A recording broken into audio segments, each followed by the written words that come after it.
On peut lire ensemble? Ok, nous lisons. À 3. 1, 2, 3.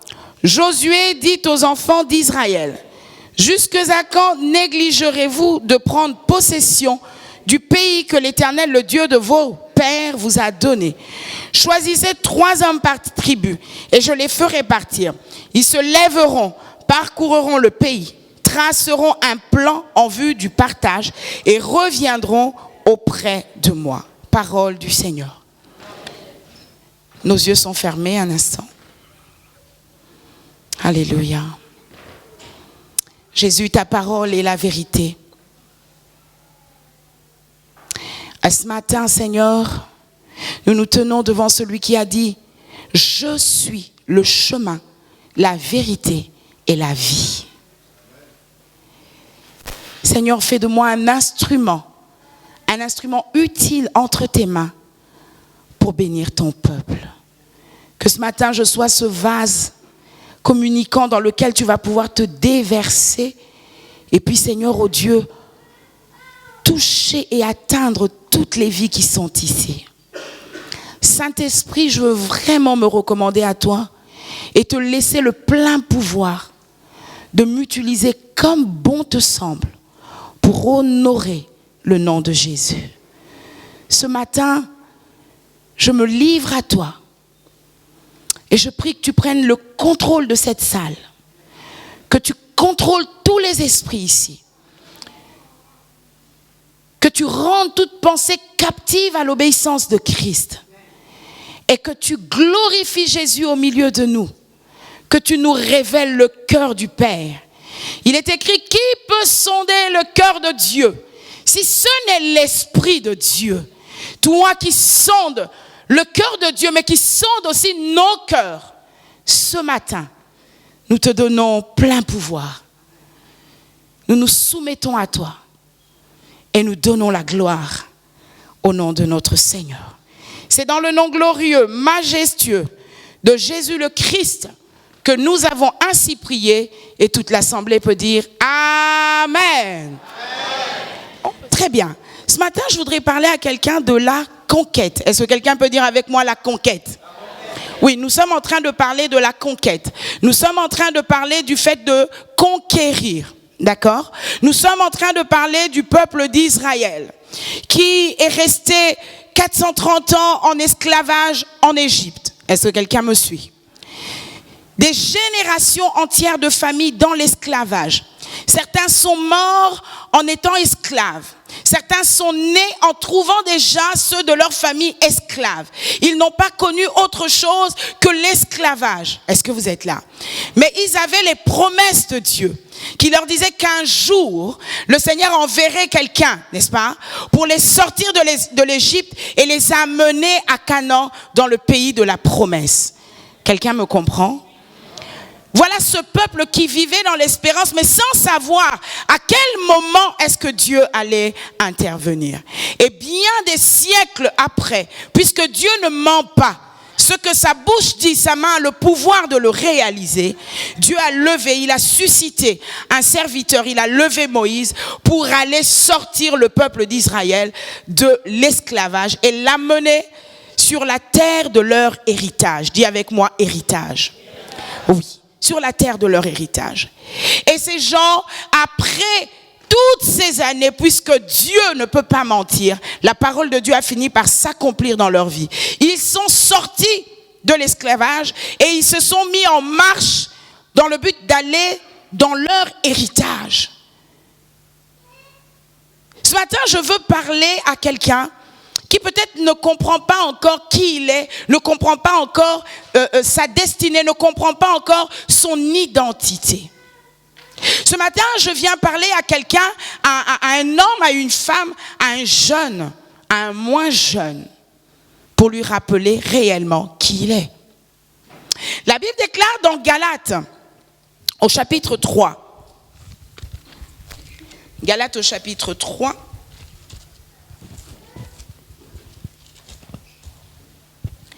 la Bible dit ceci.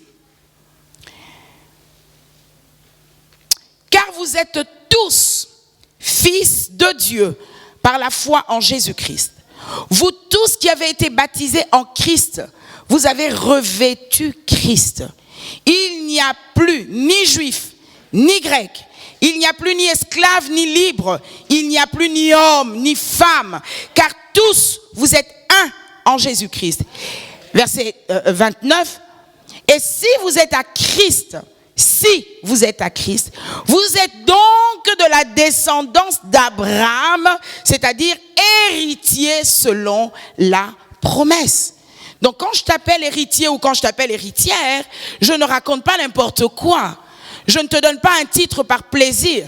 Je ne cherche pas à satisfaire, je ne sais pas, ton ego. Je te parle de ce que la Bible me dit.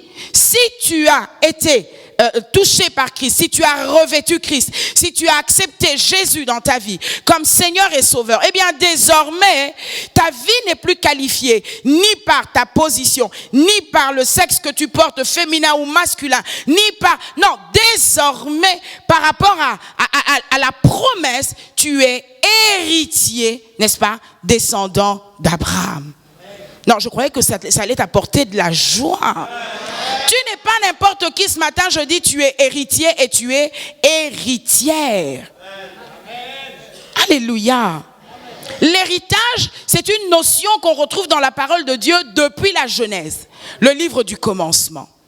Lorsqu'Abraham a été appelé par Dieu, Dieu l'a sorti, n'est-ce pas, de là d'où il venait, de la maison de son père, de l'endroit là où il a grandi. Dieu lui donne une parole et Dieu lui dit, va. Est-ce que tu es encore là avec moi?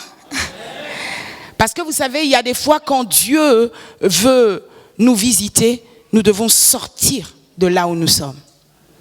Nous devons sortir parfois de nos familles, nous devons sortir de certains milieux. Quand je parle de sortir, je ne parle pas seulement de sortir physiquement. J'entends quitter certains endroits parce que pour que la main de Dieu, pour que la visitation de Dieu puisse t'atteindre, ça demande parfois que tu puisses quitter, que tu puisses parfois te déplacer, que tu puisses parfois sortir des endroits là où tu es pour que la bénédiction puisse t'atteindre. Alléluia. Sortir d'un milieu dans lequel tu te trouves qui t'empêche ou qui peut être un barrage pour toi d'aller plus loin dans ce que Dieu veut faire dans ta vie. Oui, ça demande parfois, oui, dans la marche chrétienne, qu'on puisse quitter certaines amitiés, qu'on puisse quitter certaines fréquentations, qu'on puisse quitter certains milieux. Oh, alléluia. Afin de voir l'accomplissement des promesses de Dieu dans nos vies. Abraham, alors qu'il ne savait pas là où il allait, il a décidé d'obéir à ce que Dieu lui demandait.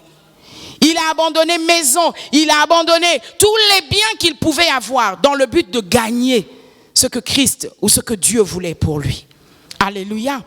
Et lorsque cet homme avance avec Dieu, alors qu'il est dans son cheminement avec le Seigneur, la Bible déclare, son âge avance, mais il avait reçu une promesse de la part de Dieu. Et la promesse de Dieu était venue pourquoi? Parce que Abraham comprenait que sur cette terre, personne n'est éternel. Que sur cette terre, nous sommes des pèlerins. Et que tout celui qui vit, tout celui qui possède quelque chose aujourd'hui, a le souci de son héritage. Oh, alléluia. A le souci de savoir à qui est-ce que je vais léguer. Non, une personne qui vit se soucie de savoir après moi qu'est-ce qui va se passer. Tu ne peux pas vivre juste pour vivre.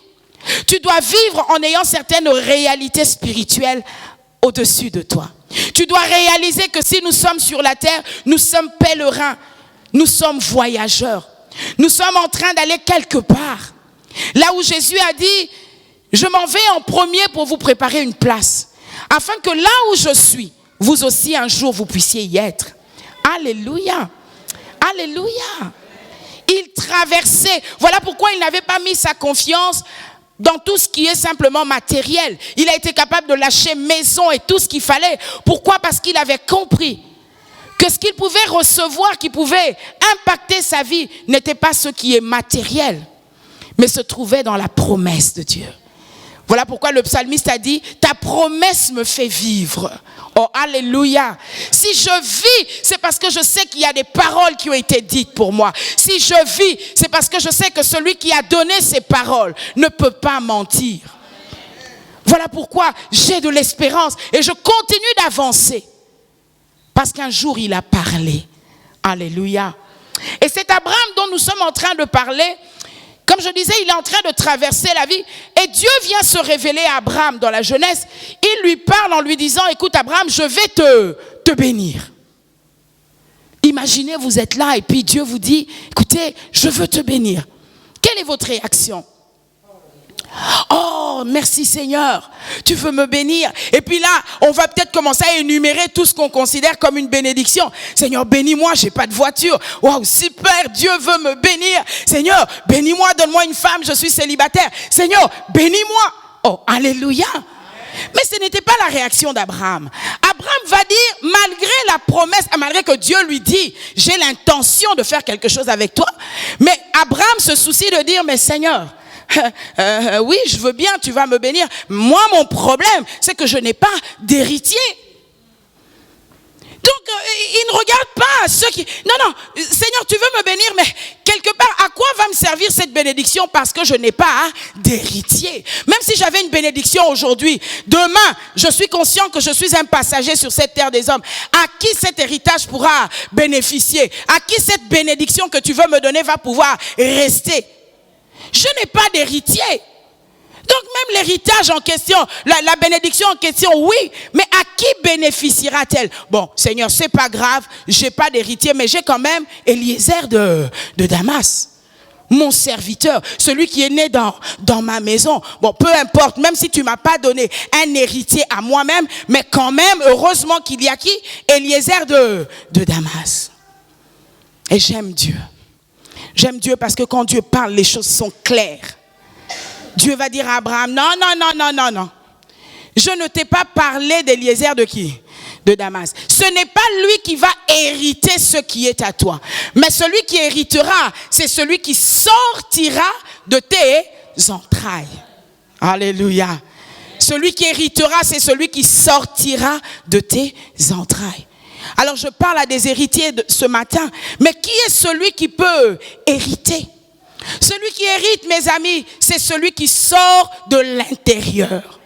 Quand la Bible parle des entrailles, le mot qui est utilisé là, en hébreu, c'est un mot qui dit « me a ». Que quelqu'un dise avec moi « me a ». Et le me-a, ce sont les entrailles d'une personne, mais ça peut être aussi les organes de reproduction, ça peut être aussi le cœur. Est-ce que vous êtes là? Donc si quelqu'un pense pouvoir hériter, il faut qu'il vienne de l'intérieur. Qui dit de l'intérieur? Du cœur. Ce matin, si quelqu'un se sait être un héritier, quelle est la relation que tu as avec Dieu? Où est-ce que tu te positionnes par rapport au Seigneur?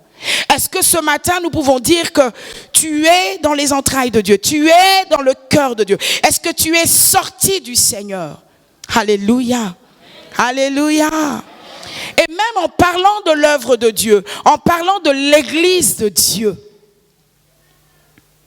qui est celui qui peut hériter? J'entends souvent les gens dire, oh pasteur Clarisse, je voudrais être comme toi. Oh pasteur Clarisse, je voudrais l'onction qui est sur toi. Écoutez, celui qui peut espérer faire quoi? Hériter une chose, c'est une personne qui doit venir d'où? De l'intérieur. Oh, je suis à l'église La Grâce de l'Éternel. Pasteur Gilbert Soukou, c'est mon pasteur. Et je me prétends vouloir un jour être qui? Être un conducteur, être un leader dans l'église. Je voudrais un jour pouvoir bénéficier de la grâce qui est sur cet homme-là. Je dis à quelqu'un ce matin, celui qui aspire à hériter doit venir de l'intérieur. Où est-ce que toi tu te trouves? Celui qui vient de l'intérieur, c'est celui qui quelque part a réussi à entrer à l'intérieur. Et comment est-ce qu'on peut entrer dans le cœur de quelqu'un? Comment est-ce qu'on peut entrer dans le cœur de Dieu? Comment est-ce qu'on peut entrer dans les entrailles de quelqu'un? Quelqu'un est là ce matin? Nous voulons tous hériter. Et c'est ce que Dieu veut pour nous. Et nous avons lu dans Galates que oui, le Seigneur a fait de nous tous des héritiers. Cela ne dépend pas d'où tu viens, ni de ta nationalité, ni de tes origines. Cela ne dépend pas des études que tu as faites. Cela ne dépend pas des personnes que tu as fréquentées. Mais Dieu, dans sa divinité, a décidé de faire de toi son héritier. Son héritier, il a fait de nous ses enfants, alors qu'autrefois, nous étions des nations païennes, dans l'ignorance de la connaissance de ce Dieu-là. Et alors que nous vivions encore dans la boue du péché, il nous a aimés le premier. Alléluia. Alléluia. Là où personne ne pouvait peut-être porter le regard sur nous. Souvent, je me pose la question, je dis, qui aurait pu investir en moi, Clarisse? Qui aurait pu miser sur moi? Qui? Mais le Seigneur me connaissait. Comme le Seigneur te connaît. Peut-être que tu regardes ta vie, tu regardes ton cheminement, tu regardes ta marche, tu te dis, mais moi là, qui pourrait même baisser les regards sur moi? Qui pourrait même me donner un peu de considération? Peut-être tu regardes, j'ai pas fait d'études spécialement, j'ai eu un parcours chaotique jusqu'à ce jour. Mais je veux dire à quelqu'un, le Seigneur te connaît. Le Seigneur te connaît. Il te connaît même avant la création de ce monde. Il te connaît même avant que tes parents se soient rencontrés. Il te connaissait. La Bible dit, alors que tu étais encore une masse informe dans le sein de ta mère, il te connaissait. Et il avait déjà fixé pour toi des projets. Projets de paix, non de malheur, pour que tu aies un avenir et de l'espérance. Oui, il a fait de toi enfant de Dieu. Lesquels sont nés non pas de la volonté d'un homme, mais de la volonté de Dieu. Lesquels sont nés non de la chair et du sang, mais de la volonté de Dieu. Hier, tu étais étranger à la famille de Dieu. Mais aujourd'hui, au travers de Christ, tu te retrouves fils, fille de la maison. La Bible dit, tu es devenu héritier de Dieu, co-héritier avec le Christ. Oh, alléluia. N'est-ce pas merveilleux? Non, je suis en train de vous parler de l'héritage. Est-ce que vous avez déjà vu quelqu'un à qui on apprend qu'il a hérité quelque chose? Est-ce que vous avez déjà vu, ou peut-être qu'au milieu de nous, il y a des gens qui ont eu à avoir un héritage? Est-ce que vous savez que l'héritage peut complètement changer le cours de votre vie? Imaginez comment vous êtes en train de vivre aujourd'hui. Et puis subitement, on vous dit, écoutez, après des recherches, on s'est rendu compte que vous aviez une arrière-grand-mère qui est décédée quelque part là-bas et finalement qui vous a laissé 5 millions d'euros. Non, dites-moi un peu, votre vie, elle est comment là? Mais tout est chamboulé. Mais tout change. Mais même votre langage, même votre attitude, je crois, vouloir ou pas... on va comprendre que vous avez fait quoi? Vous avez hérité. Il y aura un avant l'héritage dans votre vie, l'héritage. Oh non, ça c'était le frère avant qu'il sache qu'il avait hérité. Non, depuis qu'il a hérité, oh, alléluia, alléluia. Et ce matin, je viens parler à quelqu'un qui ne savait peut-être pas qu'il a un héritage en Jésus-Christ. Quelqu'un qui vient peut-être dans la vie chrétienne comme une routine. Quelqu'un qui n'a peut-être pas conscience qu'il y a quelque chose pour lui. Bien aimé, dans l'héritage, vous n'avez rien fait. Vous n'avez pas fourni d'efforts. Vous n'avez rien demandé. Un héritage, c'est pas quelque chose qui vous demande de faire quelque chose. Non, celui qui a préparé l'héritage, c'est lui qui a tout fait. Hébreu va dire, tant que le testataire n'est pas mort, pasteur, l'héritage n'a pas sa valeur. Le testament n'a pas sa valeur. Mais lorsque la mort du testataire est constatée, je suis en train de dire, lorsque la mort du testataire est constatée, bien aimé, votre vie change. La difficulté aujourd'hui, il y en a qui sont pressés d'avoir l'héritage. Papa n'est pas encore mort, mais toi tu commences déjà à vouloir l'héritage. Alléluia. Tu es même prêt à tuer même papa, à tuer même maman. Il n'a qu'à mourir pour que moi je puisse toucher quoi? L'héritage. Bien-aimé, ne fais jamais ça. Ceux qui tuent leur père ou leur mère pour l'héritage, c'est la catastrophe. La Bible nous parle de ce garçon-là, n'est-ce pas? celui qu'on appelle le fils prodigue dans la parole. Le père était encore là. Mais lui, il a dit non, donne-moi ma part de l'héritage maintenant. Maintenant, moi, je veux ma part de l'héritage. Est-ce que quelqu'un connaît le sort de cet homme-là? Est-ce que quelqu'un connaît le sort de cet homme? Bien-aimé, ne tuons pas nos parents. Il y a un temps. Voilà pourquoi personne ne pouvait tuer Jésus avant le temps. Même si les Juifs venaient, ils ont tenté, mais personne n'a réussi à mettre la main sur lui avant le temps. Parce qu'il y avait un temps qui était préparé par Dieu. Et lorsque le temps est arrivé, ma Bible me dit, personne ne l'a arrêté. Il s'est livré lui-même. Il s'est donné lui-même. La Bible dit qu'il est allé jusqu'à la croix, sachant exactement ce qui allait se passer. Personne ne lui a mis des menottes. Même Pierre qui ne comprenait pas, il a sorti son épée pour couper l'oreille. Le Seigneur a pris l'oreille, il l'a remis à la place pour dire à Pierre, non, tu ne comprends pas les dimensions. Oh, alléluia. Je parle à quelqu'un ce matin. Je dis, il y a des dimensions. Il y a dimensions et dimensions. Les choses de Dieu ne sont pas dans la dimension charnelle.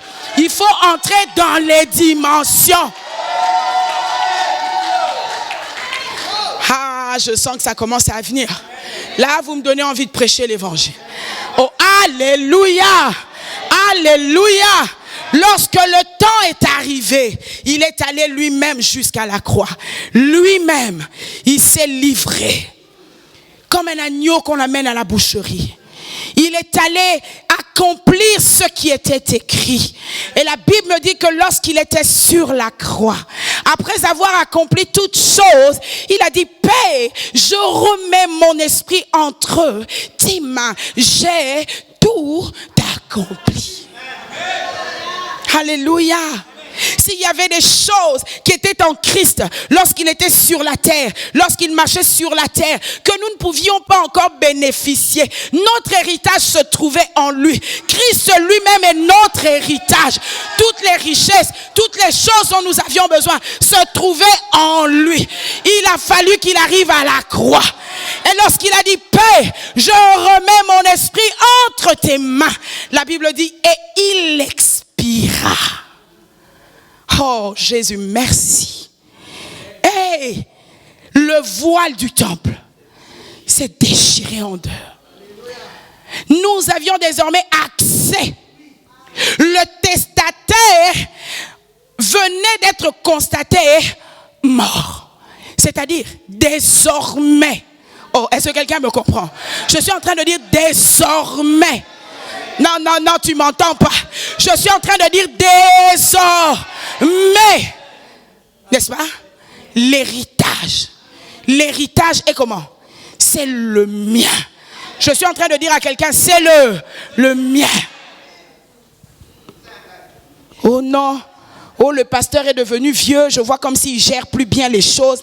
Non, l'âge est avancé. Est-ce qu'on ne peut pas l'enlever, mettre un peu un jeune qui va amener un sang nouveau? Bien aimé, malédiction. Est-ce qu'il y a quelqu'un qui me comprend? On ne tue pas le père. Non, dis à ton voisin, on ne tue pas le père. Non, dis-lui, on ne tue pas le père. Dis-lui encore, on ne tue pas la mère. Non, il faut dire, dis-lui, on ne tue pas les parents. On ne tue pas les parents. Alléluia. On attend le temps de Dieu. Or la Bible déclare que le temps de Dieu est le meilleur.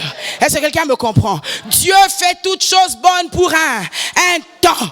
Alléluia. Tant que papa est là, supportons-le. Tant que papa est là, aimons-le. Tant que papa est là, accompagnons-le. Chacun a son temps. Que papa fasse quoi? Son temps. Qu'il accomplisse son temps. Si ces jeunes-là, Prince, Harry et William, devaient être pressés, hein? Ils sont héritiers. Ils savent qu'un jour, ils auront le trône. Mais personne ne sait c'est quand. Personne ne sait c'est comment. Maintenant, si on dit non, il faut que la grand-mère la puisse mourir vite. Après, il faut que papa aussi puisse mourir. Tu vas devenir un assassin. Alléluia. Non, je suis en train de dire à quelqu'un, quand on parle de l'héritage, il y a un temps. Laisse le pasteur faire son temps. Ne me tue pas avant pardon. Les fils d'aujourd'hui sont devenus des meurtriers. Oh, lui, il n'est plus utile. Oh, Dieu qui l'a placé là, Dieu lui-même sait à quel temps. Si tu ne sais pas attendre le temps, tu risques de faire n'importe quoi. Est-ce que quelqu'un est là? 1 Pierre au chapitre 1er. Oh, merci Seigneur. 1 Pierre chapitre 1er.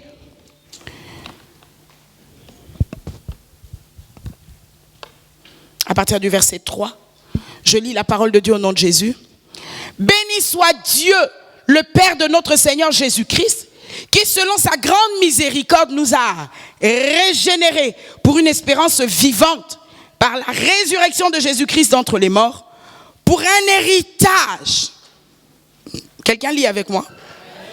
Pour un héritage comment? Qui ne peut ni se corrompre, ni se souiller, ni se flétrir. Et cet héritage est réservé pour vous. Où ça? Où ça? L'héritage est réservé où ça? Dans les cieux.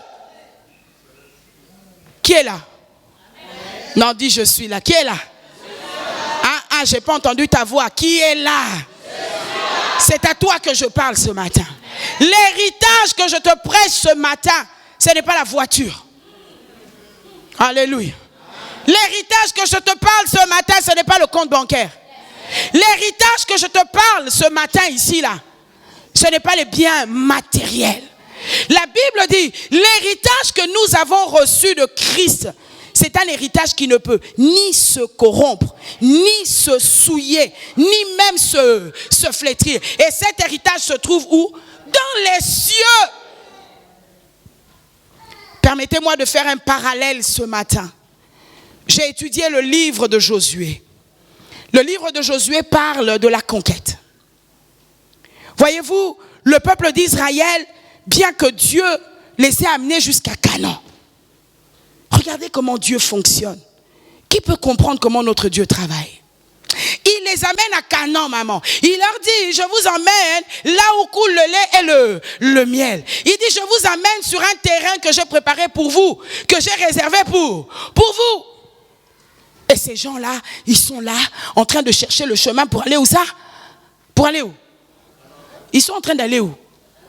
Oh, aidez-moi à prêcher, quoi. Ils sont en train d'aller où? À Canaan, d'accord? Et lorsqu'ils arrivent à Canaan, il aurait fallu que lorsqu'ils arrivent, ils voient quoi? Un truc tout beau, des maisons déjà apprêtées, des voitures qui sont parquées. Oh, alléluia. Alléluia.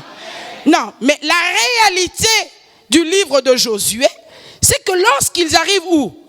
À Canaan. D'accord? Ils se rendent compte que mes Canaan en question, il y a des gens qui sont là-bas. Oh, alléluia. Alléluia. Il y a si c'est les Étiens, il y a si c'est les Jébusiens, et si c'est les Cananéens, ils sont là. Et Dieu va dire, Moïse qui a conduit le peuple toute la traversée, à cause du peuple, oh non, quand je pense à Moïse, vraiment ça, à cause du peuple, Moïse n'est pas entré. Voilà pourquoi le peuple, le peuple,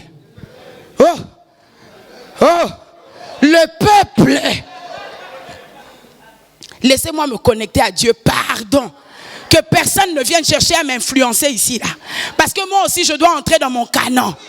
Oh, alléluia, alléluia, parce que le peuple, Moïse, Dieu témoigne pour lui, dit, Moïse est mon ami. Il n'y a pas un homme avec qui j'ai parlé face à face comme avec qui? Avec Moïse. Tout ça est parti dans l'eau à cause du peuple. Voilà pourquoi ce n'est pas le peuple qui conduit l'homme de Dieu, mais c'est Dieu qui conduit son serviteur. Voilà pourquoi le serviteur de Dieu ne peut en aucun cas se soumettre à ce que le peuple décide. Nous écoutons Dieu, le Dieu qui travaille avec des structures d'autorité, le Dieu qui a établi les autorités. Il dit à Moïse, tu iras à la montagne, tu prendras avec toi Nadab, Abihu et les 70 anciens d'Israël. Mais lorsque tu monteras, les 70 s'arrêtent quelque part. Abihu et les autres s'arrêtent quelque part. Qui ça? Josué s'arrête quelque part. Et toi, Moïse, tu monteras au sommet de la montagne et je te parlerai. Et ce que je te dirai, tu le ramèneras au peuple. Et l'Église souffre parce que nous, les serviteurs, malheureusement, à cause de la pression du peuple, il nous arrive à un moment de perdre le canal. Est-ce que vous êtes là? Aidez vos pasteurs à rester connectés avec Dieu. Lorsque Dieu a appelé Moïse à la montagne, Moïse dit, je vais aller rencontrer Dieu. Mais on ne va pas rencontrer Dieu comme ça. Cherchez tout de suite quelques animaux. Nous allons faire quoi? Un sacrifice pour nous purifier. Parce que nous voulons aller rencontrer le Dieu saint. Et lorsque on amène les animaux pour offrir les sacrifices, la Bible dit dans Exode que Moïse va faire 2 bassines différentes. Où il va mettre le sang. Une bassine qui va répandre pour le sacrifice. L'autre bassine, il va asperger le peuple. Non seulement le peuple, mais aussi le livre. Non seulement le livre, mais aussi les ustensiles dans le temple. Il asperge avec le sang. Le sang de l'aspersion venait pour rendre chacun, comment dire, responsable de ce que Dieu lui demande de faire. La responsabilité des leaders, c'est d'aller rencontrer Dieu et de recevoir ce que Dieu... Et la responsabilité du peuple, c'est de soutenir les leaders afin qu'ils soient en mesure de recevoir ce qui vient du Père et de pouvoir bénir le peuple. Chacun a reçu sa part. Et tout le monde n'a pas la même chose à faire. Parce qu'aujourd'hui, tout le monde veut devenir un leader. On n'est pas leader parce qu'on le veut. On est leader parce que Dieu nous a appelés à leader. Aujourd'hui, les gens disent, mais oui, mais un pasteur, qu'est-ce que ça a de spécial? Moi aussi, je peux faire ce qu'il fait. Yaya, tu es en train de te tromper superbement. Alléluia. Si Dieu ne t'a pas appelé à ces choses-là, reste tranquille. Assieds-toi tranquillement. Samuel était dans le temple. Et il entendait la voix de Dieu l'appeler. Est-ce que vous êtes là? Il entendait la voix de Dieu l'appeler. Samuel! Il se levait, il allait voir qui ça? Son leader, son responsable. Il arrivait, il dit, oui, tu m'as appelé? Non, je ne t'ai pas appelé, retourne te coucher. Aïe, aïe, aïe, aïe, aïe. Est-ce que quelqu'un est avec moi? Retourne faire quoi? Retourne faire quoi? Bien, mais si ce n'est pas encore le temps, retourne faire quoi? Te coucher. Va d'abord te coucher. Sois d'abord couché. Pendant que tu es couché, c'est là où Dieu est en train de te forger. Pendant que tu es couché, c'est là où Dieu est en train de te préparer. Scientifiquement parlant, c'est pendant le sommeil que quelqu'un se développe. Yaya, reste encore couché. Non, dis à ton voisin, reste couché. Reste couché. Attends le temps. Lorsque le temps sera là, Dieu va te lever. Oh, alléluia. Je suis en train de parler de l'héritage, hein. Je veux terminer. Je suis en train d'atterrir là. Je suis en train de conclure là. Oh, alléluia. Je suis en train de parler de quoi? Non, je parle de quoi? Non, je parle de quoi? De l'héritage. Je vous ai dit l'héritage là, ce n'est pas les voitures. L'héritage dont la Bible parle, ce n'est pas le mariage. C'est l'héritage. La Bible dit cet héritage se trouve où? Dans les cieux. Le peuple d'Israël cherchait un héritage qui était physique, un héritage qui était matériel, un héritage qui était humain. Vous êtes là? Canaan était une terre, une vraie terre. C'était pas quelque chose de spirituel. C'était une terre où il devait aller, où il devait prendre possession. Est-ce que vous êtes là? Et c'est Dieu qui les conduisait. Moïse s'est arrêté, il a seulement vu de... Il a vu de loin. Hébreu dit, quand on parle des héros de la foi, que certains, après avoir reçu les promesses, ne les ont pas touchés, mais ils les ont vus de loin. C'est aussi ça la foi. Les autres vont dire, oh non, mais elle avait dit que Dieu avait dit qu'il allait faire ceci. Mais comment il est mort avant comme ça? Non, s'il est mort dans la foi, il n'a peut-être pas vu physiquement, mais il a salué ces choses-là de loin. Il est parti sachant que le Dieu qui a donné la promesse, même si moi je ne le vois pas, mais les générations qui viendront après moi verront ces choses-là parce que je crois. Oh non, il est mort comme ça, donc Dieu n'a pas agi, donc il ne connaît pas Dieu. Dieu n'était pas avec lui. Non, monte dans ta dimension. Alléluia. Parce que la révélation a aussi des dimensions. Est-ce que tu es là? Voici ces gens qui arrivent à Canaan. Il fallait entrer directement. Arriver à Canaan, on trouve encore qui? Des ennemis qui sont là. Et peut-être que ces gens-là, ils pensaient que Dieu allait venir sortir ces gens à leur place. Mais Dieu leur dit, la terre est à vous. Mais allez maintenant conquérir ça. Moi, Dieu, je te dis que je t'ai donné cette chose-là. C'est moi qui te le dis. Donc tu peux me croire. Mais pour l'avoir, tu vas devoir faire quoi? Tu vas devoir combattre. Tu vas devoir te battre. Est-ce que tu es là? Et Dieu avait tellement le souci que le peuple apprenne le combat qu'il va dire à Josué, non, il y a un souci. Le souci, c'est que l'ancienne génération là, qui était sortie avec Moïse, eux, ils ont fait plusieurs combats, ils avaient l'habitude du combat. Mais le problème, c'est que, puisqu'ils n'avaient pas la foi, Dieu les a tués, dit dans le désert. Alléluia. Mais arrivé là, Dieu dit à Josué, tu as un souci. Il faut que cette nouvelle génération apprenne à faire quoi? La guerre. Ils doivent apprendre à faire la guerre. Quelqu'un dira, mais attendez, pasteur, c'est quand même brutal, hein? La guerre. Dieu est quand même un Dieu de paix, quoi. Alléluia. Comment Dieu qui veut la paix entre les hommes nous demanderait de faire la guerre? Josué, attends, avant d'aller plus loin, il faut s'assurer que cette nouvelle génération a appris à faire la guerre. Parce que pour conquérir Canaan, il faut être capable de se battre. Mais il ne se bat pas. Eux se sont battus à l'époque avec quoi? Avec des armes, avec des coups de poing. Oh, alléluia. Voilà pourquoi j'ai dit, j'ai lu le livre de Josué en parallèle avec le livre d'Éphésiens. Et j'ai trouvé, voyez-vous, pasteur, qu'il y a énormément de quoi? De similitudes dans ces deux livres-là. Sauf que le livre de Josué me parle d'une réalité qui était physique. Tandis que le livre d'Éphésiens me parle d'une réalité qui est comment? Spirituelle. Le livre de Josué me parle de la première alliance. Le livre d'Éphésiens me parle de la deuxième alliance. L'alliance qui a été faite par le sang de Jésus-Christ. Ce n'est plus une alliance qui était faite avec des boucs, avec des quoi? Avec des agneaux. Oh, alléluia. C'est avec des taureaux, avec le sang des taureaux, avec le sang des... Non, aujourd'hui, la Bible me parle de cette alliance qui a été bâtie sur le sang de Jésus-Christ. Le sang précieux de l'agneau qui vaut plus que le sang des boucs, plus que le sang des taureaux. Oh, alléluia. Le sang de Jésus m'a donné une alliance nouvelle avec Dieu. Une alliance de confiance, une alliance d'assurance. Écoutez, dans l'alliance, nous sommes deux. Dans l'alliance, chacun doit pouvoir remplir sa part. Dans l'alliance, oh alléluia. Or Jésus remplit sa part superbement. Alléluia. À chacun d'entre nous, comme dit le pasteur Charlemagne, de garder l'alliance. Vous savez, il y a des gens qui donnent l'impression qu'ils ont l'alliance, mais l'alliance est déjà foutue. Oh alléluia.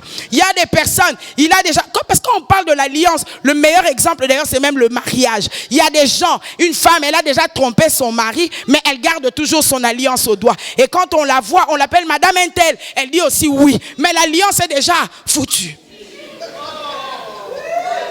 Or, ce qui fait tenir l'alliance, c'est la part que chacun des individus tient sur l'alliance. Alléluia.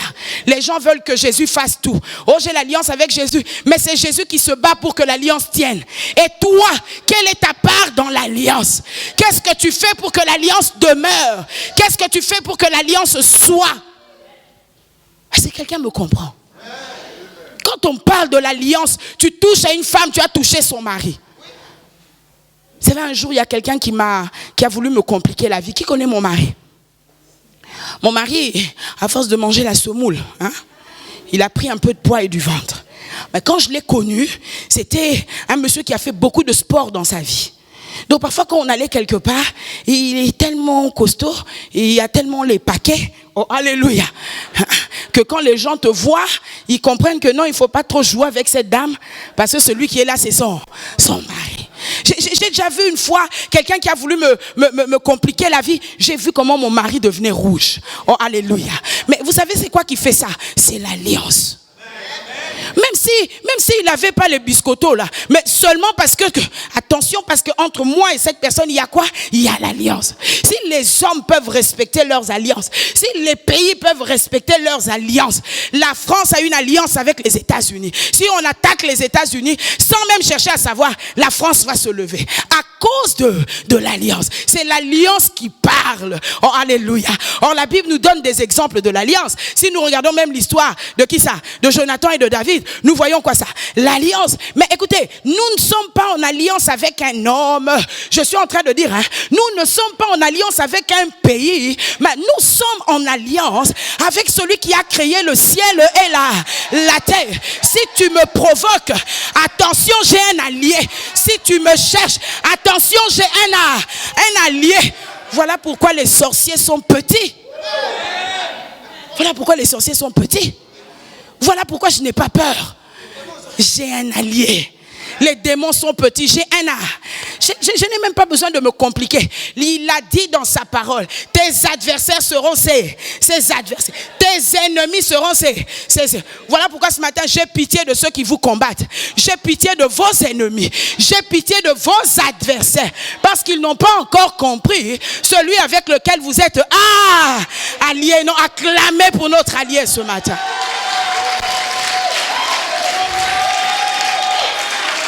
La Bible dit, je veux terminer, Épître des Éphésiens au chapitre 1er, verset 3, il est écrit ceci. Béni soit le Dieu et Père de notre Seigneur Jésus-Christ qui nous a bénis de quoi?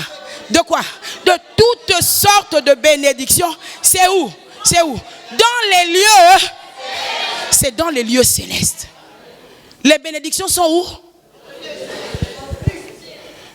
C'est dans les lieux célestes, J'ai un dépôt dans les lieux célestes. Ne me regardez pas comme ça. Mon héritage est bâti sur les promesses qu'il a faites. Et j'ai un héritage dans les lieux célestes. Si tu tournes ta page, Éphésiens 2. Éphésiens 2, c'est 6. Qu'est-ce que la Bible dit? Il nous a ressuscités ensemble et nous a fait asseoir comment? Ensemble. Où ça? Où ça? Dans les lieux célestes. Israël cherchait à entrer dans un lieu terrestre. N'est-ce pas? Il était béni où ça? Dans Canaan qui était un lieu terrestre. C'est à Canaan qu'il y avait le lait et le miel qui coulaient. N'est-ce pas? Canaan est un lieu comment? Terrestre.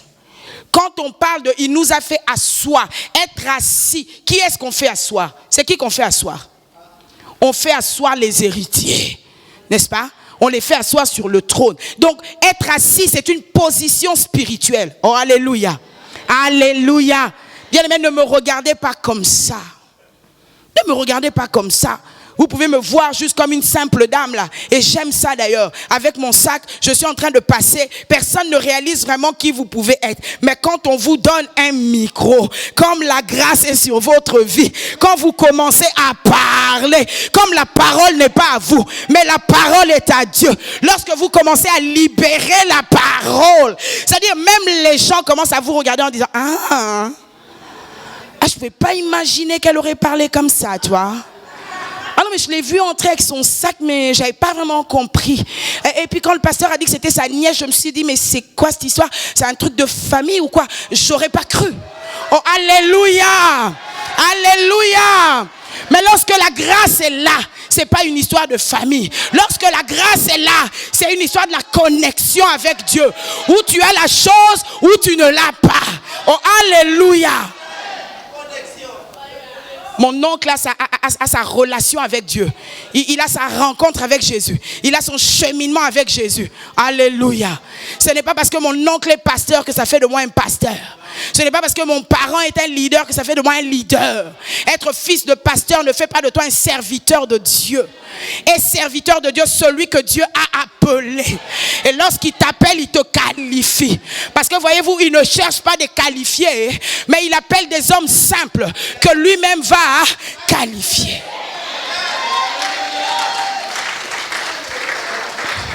Nous sommes bénis dans le lieu céleste. Nous sommes assis dans les lieux célestes. La réalité de l'alliance d'aujourd'hui, elle n'est plus physique, mais elle est spirituelle. Elle n'est plus terrestre, mais elle est dans les lieux célestes. Les lieux célestes. Oh, je précise pour quelqu'un, les lieux célestes, c'est pas un endroit où tu peux aller à pied. Oh, alléluia. On parle des lieux célestes, mais tu ne peux pas prendre le taxi pour aller dans les lieux célestes. Oh, alléluia. Les lieux célestes sont la réalité spirituelle. Ce qui veut dire que la réalité de la vie ne se limite pas seulement au naturel, mais il faut pouvoir entrer dans cette sphère-là. La sphère qui est comment? Spirituelle. Est-ce que vous êtes là? Alors quelqu'un est content parce qu'il dit « Oh, on est béni dans les lieux célestes. Waouh, on est assis dans les lieux célestes. Waouh. » Allez, je termine avec Ephésiens chapitre 6, le verset 12. Je peux même commencer au verset 10. Je peux lire? Vous m'autorisez? Au reste, fortifiez-vous dans le Seigneur et par sa force toute puissante. Revêtez-vous de toutes les armes de Dieu afin de pouvoir tenir ferme contre les ruses du diable. Car nous n'avons pas à lutter contre la chair et le sang, mais contre les dominations, contre les autorités, contre les princes de ce monde de ténèbres, contre les esprits méchants. Où ça? Où ça? Donc les lieux célestes là, toi tu es content, tu dis hey, dans le lieu céleste il y a les bénédictions, oh. Dans les lieux célestes il y a la position. Oh. Hey, laisse-moi te dire que dans le lieu céleste il y a aussi quoi? Il y a aussi quoi? Il y a aussi le combat. Il y a aussi le combat. Il y avait un combat pour Israël. Il y a un combat pour l'église aujourd'hui. Et la difficulté du combat aujourd'hui, c'est quoi? Le chrétien attend d'abord que le diable puisse le toucher pour réaliser qu'il y a un combat. Quand la maladie vient, c'est là où maintenant la prière redouble. Quand quelqu'un est dans le coma, c'est là où la prière redouble. Oh, alléluia. Alléluia. Or, le Seigneur ne dit pas défendez-vous. Il dit chassez-les, sortez-les. Le terrain est à vous. La bénédiction est pour vous. Tous les gens que vous voyez là, ne les craignez pas. Je vous ai donné le pouvoir. Tout pouvoir m'a été donné à moi, Jésus. Et ce pouvoir, je vous le donne. En mon nom, chassez-les. Est-ce qu'il y a quelqu'un qui est là? Le monde se bat à cause du pouvoir. Les gens luttent à cause du pouvoir. Les gens vont chez les sorciers, les féticheurs à cause du pouvoir. Mais toi, tu n'as rien fait. Jésus a tout fait. La Bible dit, il a tout accompli. Voilà pourquoi on t'appelle un plus que vainqueur. Le plus que vainqueur, c'est qui? Mais pourquoi? Donc toi, tu es même plus que le vainqueur. Le vainqueur, c'est Jésus. Parce que lui, il s'est battu. Et il a gagné. Mais écoute, la Bible t'appelle plus que le vainqueur. Pourquoi? Parce que toi, tu n'as rien fait. Toi, tu n'as rien fait. Lui, il a tout fait. Et il te donne son pouvoir. Il dit, tout pouvoir m'a été donné dans le ciel, sur la terre et sous la terre. Et voici ce pouvoir, je vous le donne en mon nom. Qui est conscient qu'il a le pouvoir aujourd'hui? Bien-aimé, tu as un héritage. Écoutez, dans Josué où nous avons lu au chapitre 3, Josué a dit, jusqu'à quand serez-vous négligents en ce qui concerne votre héritage? Dieu nous regarde du ciel et qu'est-ce qu'il voit? Des gens qui ont tout, mais qui sont des négligents. Un négligent veut dire quelqu'un qui ne prend pas son héritage au sérieux. Yaya, 5 millions. Si on t'appelle là pour te dire que tu as gagné 5 millions, Yaya, on va même pas te donner le rendez-vous. C'est toi qui vas commencer à chercher l'avocat. Monsieur, c'est moi la nièce là, c'est moi. Oh alléluia. Tu vas chercher même, la personne t'a appelé, mais c'est toi qui commences à le rappeler. Non, ce matin, je te parle d'un héritage qui n'est pas physique, qui n'est pas matériel. La Bible dit cet héritage-là, il ne pourra jamais pourrir, il ne pourra jamais flétrir, il ne pourra jamais se corrompre. Une voiture peut tomber en panne. Et tout ce qu'on peut te donner dans ce monde peut perdre sa valeur. Mais l'héritage dont je te parle en Jésus, cet héritage est dans les lieux célestes. Maintenant, la difficulté, c'est quoi? Il faut faire quoi? Il faut récupérer ces choses qui sont où? Dans la réalité. Et puis les amener où? Sur la terre. Mais tu vas les amener comment? Tu vas les amener dans la dimension spirituelle, c'est-à-dire dans la prière. Bien-aimé, toi qui cherches à te marier, ça fait 5 ans, tu trouves toujours pas. Regarde un peu bien le terrain sur lequel tu es. Qu'est-ce qui te complique la vie? Qui sont ces peuples-là qui se tiennent sur ta bénédiction, qui se tiennent sur ton héritage? Yaya, n'aie pas peur d'eux. Oh non, c'est ma grand-mère qui m'a bloqué là-bas depuis l'Afrique. Cette grand-mère-là, elle est qui? Tu as avec toi le pouvoir. Yaya, entre dans la dimension spirituelle et déclare-lui que non, Jésus l'a vaincu. Voilà pourquoi Jésus dit, vous ne combattez pas contre la chair et le sang. Vous combattez contre les esprits dans le monde spirituel. Mais vous ne combattez pas pour vaincre. Vous combattez déjà dans la victoire. Jésus a déjà vaincu.